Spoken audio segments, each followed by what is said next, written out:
What do you think is the biggest problem for the airline industry right now? Fuel prices, pilot and mechanic shortages maybe, or trade uncertainties?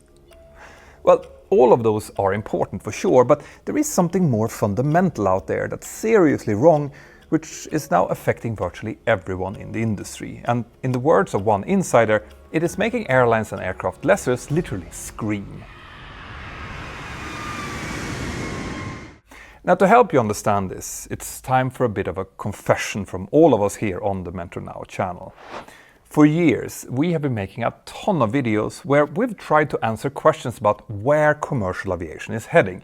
And one of the key parts of that has obviously involved the launch of new aircraft. But this is something that we've been struggling to make new videos about recently, even though we think that you guys like them. And that's because actual news on this topic has become quite hard to find. Examples of that would be, when will Boeing finally announce a new replacement for the 737? Then what about Airbus? Okay, the Airbus A320 is obviously much newer, but it's no spring chicken either. It will actually turn 40 in a couple of years or so, and even if its replacement was announced tomorrow morning, Airbus wouldn't be able to develop, certify and put it into service for at least another half decade or so, which is also true for Boeing. And then there is the Airbus A220 and its further development, which should be the low-hanging fruit here. But that plane has also given us a few headaches lately. We have been making videos about the Airbus A220 since almost the beginning of this channel because it is an important aircraft.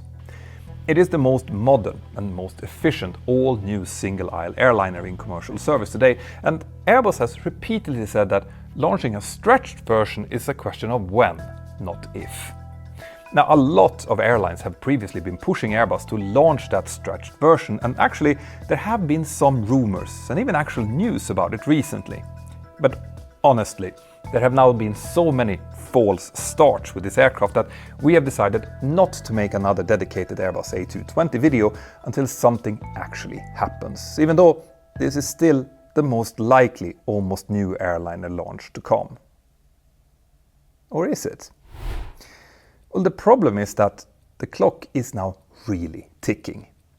Airbus have already done most of the necessary work to launch and put this new longer variant into production, but they will most likely still need at least another 3 to 4 years to finish that work and to certify it. So if Airbus doesn't launch this stretch variant soon, well, then Boeing could eventually recover enough to announce its long-awaited 737 replacement, which would then force Airbus to respond by launching an entirely new Airbus A320 family replacement, and that would then mean that the poor Airbus A220, which can't be stretched enough to replace an A321 or a 737 MAX 10, will have lost its chance to grab a good portion of the market, no matter how modern it is. But here's the thing. I said that the Airbus A220 is the most likely airliner to be launched soon, and I meant it. Because actually, the scenario of Boeing launching a 737 replacement and dragging Airbus into the fight is now looking less and less likely, even if Boeing would want this to happen. And this is going to be the main point of this video. Boeing and Airbus might want to launch new aircraft, but to do so, they will then need launch customers prepared to buy them.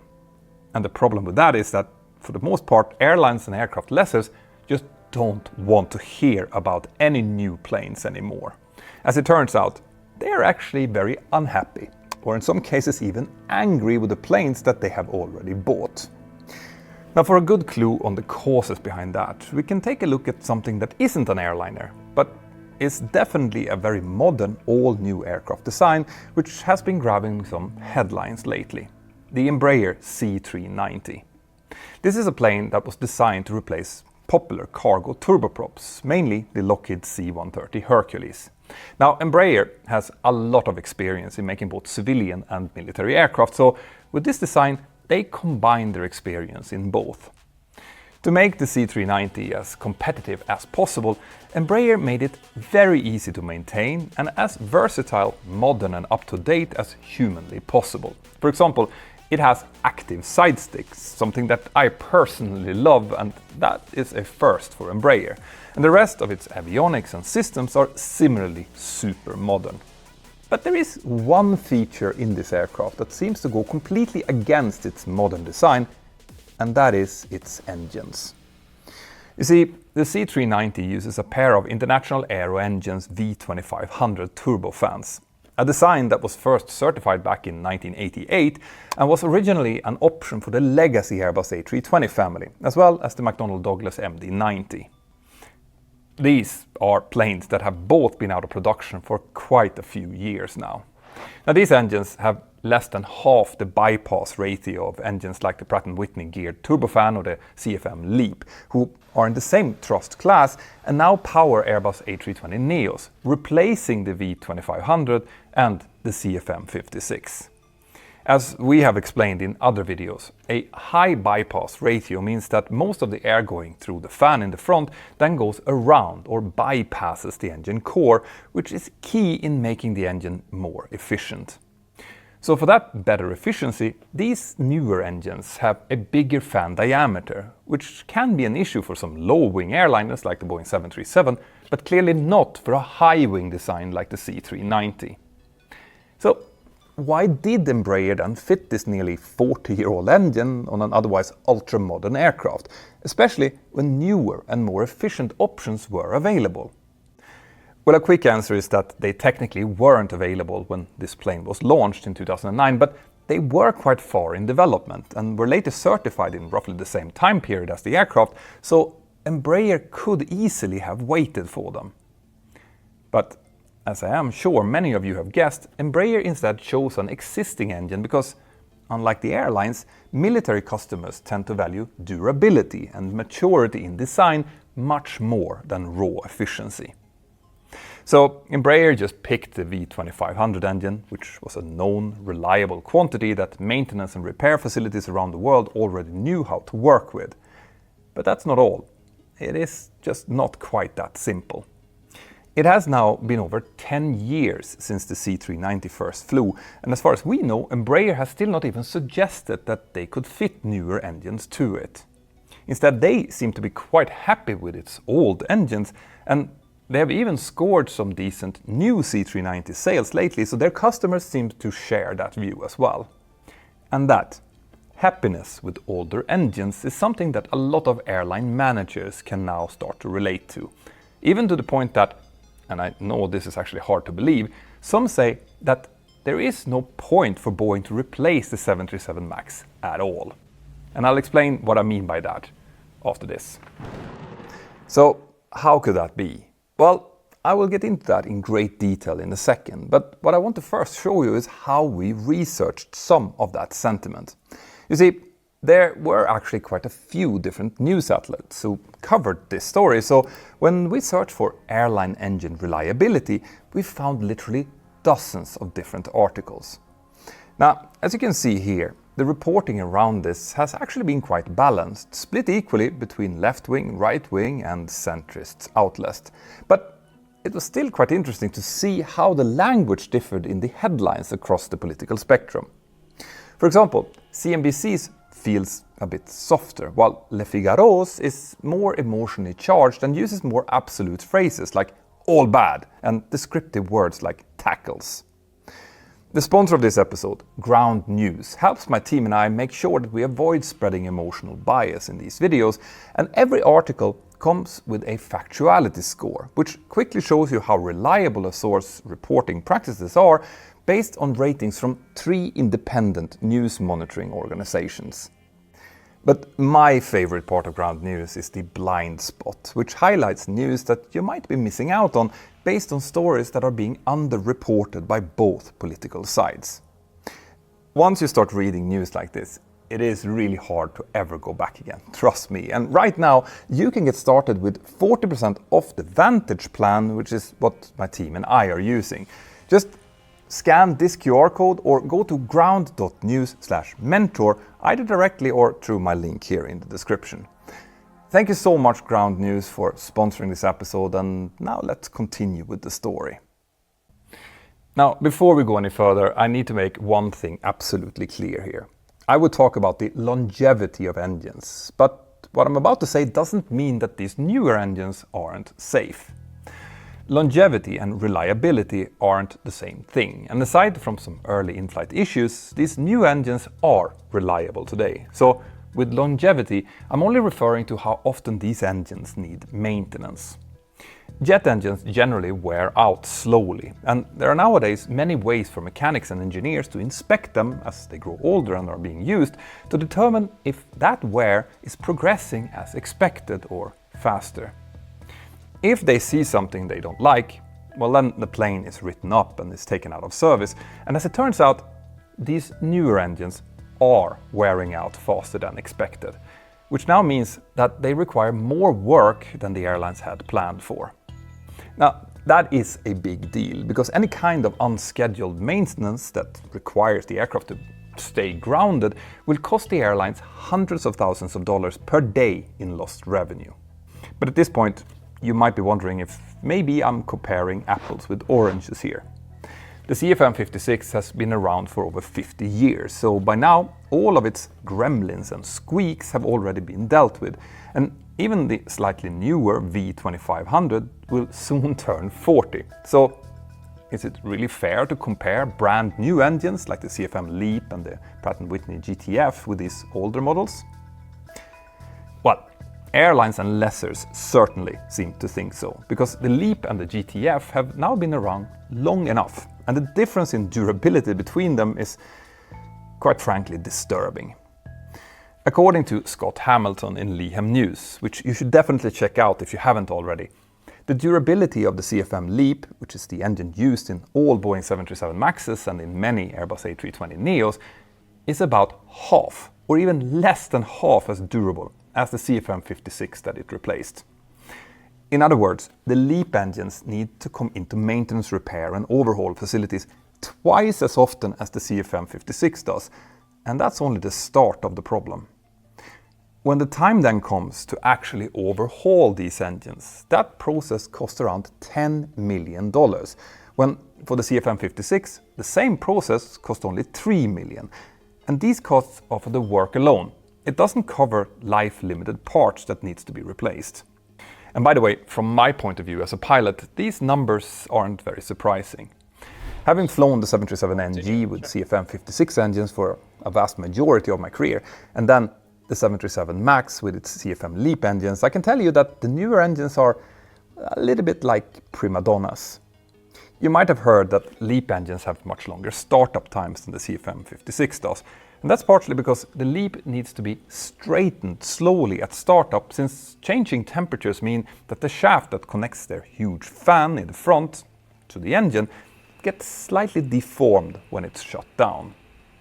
Now, of course, we pilots plan for all of this, so in theory it's not a huge problem, but if you're pulling out from your gate and another one or two MAXes then gets pushed out in front of you, well, then you're suddenly losing several minutes in agonizing wait as you're waiting for their engines to get started.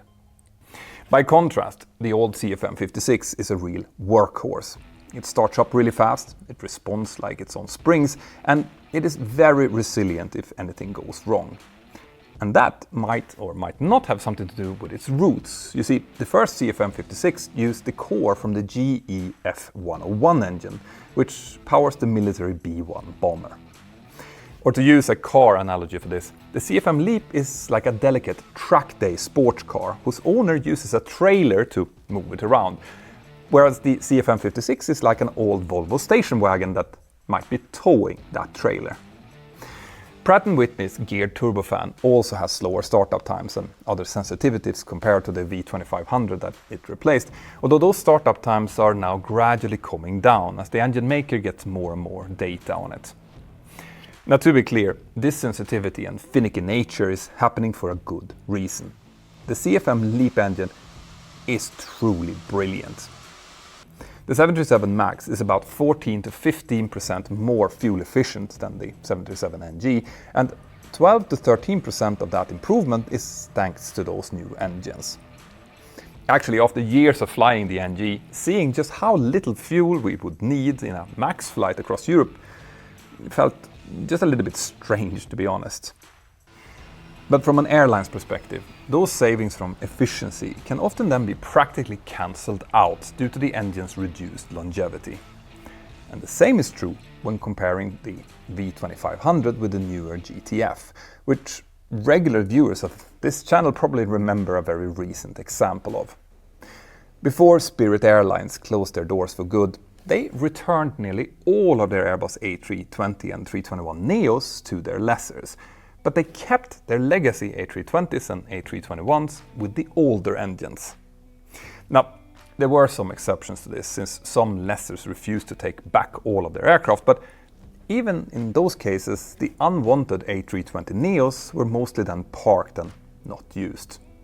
Now, those neos had the Pratt & Whitney GTFs fitted to them, and a lot of Spirit's problems with those planes had to do with the necessary unscheduled inspections and repairs of those engines. So for Spirit, despite their financial problems, the uncertainty of those newer engines meant that they were better off using aircraft with the older, thirstier engines, since they would make their operations a lot easier to forecast over time. Now, this was back when they were trying to get out of their second bankruptcy before the Iran war started, by the way. But here you might ask, why is it like this? If CFM and Pratt & Whitney weren't 100% sure of the durability of their newer engines, then why did they still launch them when they did? Well, Scott Hamilton reports that, at least according to General Electric, the LEAP is actually more reliable than the CFM56 was when it was as new as the LEAP is today. But that argument doesn't bring any sympathy from the airlines or lessors who owns the planes. When it comes to Boeing and Airbus, well, they just saw those engines when they started getting developed and immediately decided to develop something that could benefit from them, because that's what they always do. Efficiency benefits on aircraft from lightweight materials or other design features almost never save as much fuel as newer engines do, unless someone designs a flying wing or something. So aircraft manufacturers simply can't afford to ignore new engine tech. And of course, when they did that, the airlines then didn't want to be left behind either, so they ordered hundreds of those updated planes fitted with these newer engines, despite concerns about reliability and durability. And then, crucially, at least until a few years ago, it then looked like the same thing was about to happen again. The engine makers found more improvements, and Boeing, Airbus, and perhaps even Embraer looked set to launch new aircraft as a result. Pratt & Whitney has been looking at newer variants of its geared turbofan with better materials for a bit more power, even less fuel burn, and improved reliability. And CFM is working on the Rise, an open fan with an extremely high bypass ratio and significant noise improvement over older experimental open fans. They are also working on a more conventional ducted version of the Rise, which would basically be an improved LEAP with the addition of a geared fan. And then finally we have Rolls-Royce, who are building a prototype of a smaller ultrafan engine, which is another geared fan design, this time for single aisle or middle market sized aircraft. But as it turns out, this time there seemed to be very little appetite for anything built based on newer engines. You see, the airlines are still hurt from the lacking durability of the current new engines, as I've just explained. Some bigger airlines with hundreds of 737 MAXes or A320neos that have some spare jets in the network and have robust deals with maintenance facilities, well, they might have been able to shift things around and rotate between aircraft to keep their operations going even with lower reliability, and maybe even manage to make some money on it. But smaller airlines that lack this kind of flexibility will really struggle to find any real benefit from these more efficient aircraft. Any plane stuck on the ground isn't making any money. It's as simple as that. So even if they would save a bit on their fuel bill, it still wouldn't be worth it. But if you think that airlines are disappointed with these new engines, you should talk to the aircraft lessors, because they are frankly fuming. Lessors own more than half of the world's airliners and the engines that those planes uses, and they depend on market stability to make their plans work, which means that these durability issues with both the LEAP and the GTF engines have hurt them badly. Remember those Airbus A320neos that Spirit returned to lessors? Well, most of those planes then weren't placed with other airlines, so in many cases, lessors just removed the engines from those planes and leased those to other airlines that were desperate to get hold of working engines for their grounded airplanes.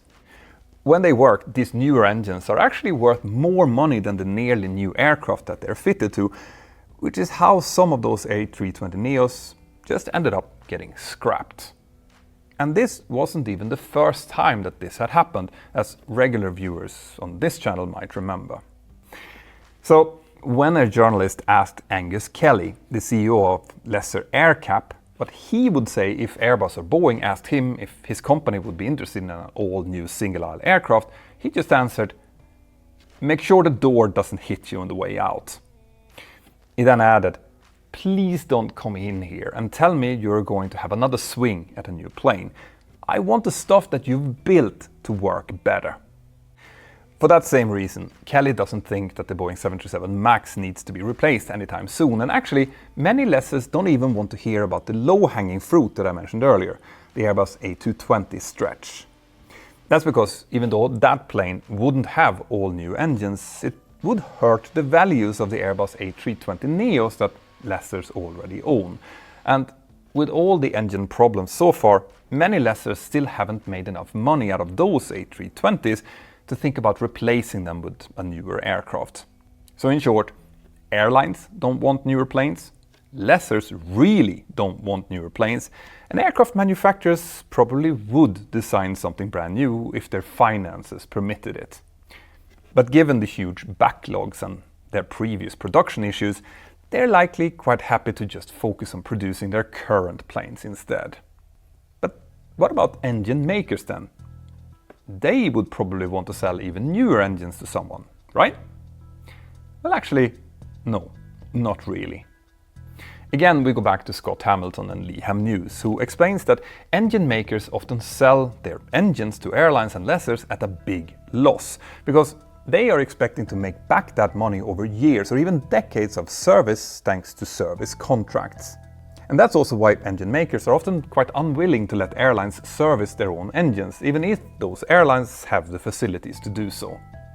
But because of the longevity issues of the current new crop of engines, a lot of them have had to come in for service while they were still under warranty. So engine makers now have to do a lot of this work with little or no revenue at all to show for it.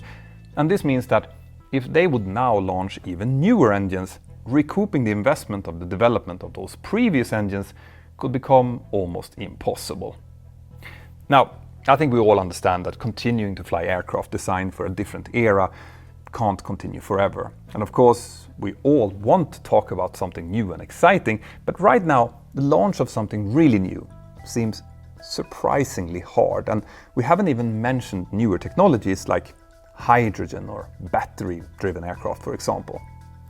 That will come with its own hiccups and teething issues for sure. So in our humble opinion, unless something dramatically changes, we likely won't see anything new pop up for many, many years to come. But what do you think? Have we missed something here? Let us know in the comments below and make sure you have subscribed to the channel. Now, we love making industry deep dives like this one, but lately the views have not been great on these type of videos. So if you like to see more of this, then please let us know. My name is Petter Hörnfeldt and you're watching Mentor Now. Have an absolutely fantastic day and I'll see you next time. Bye bye.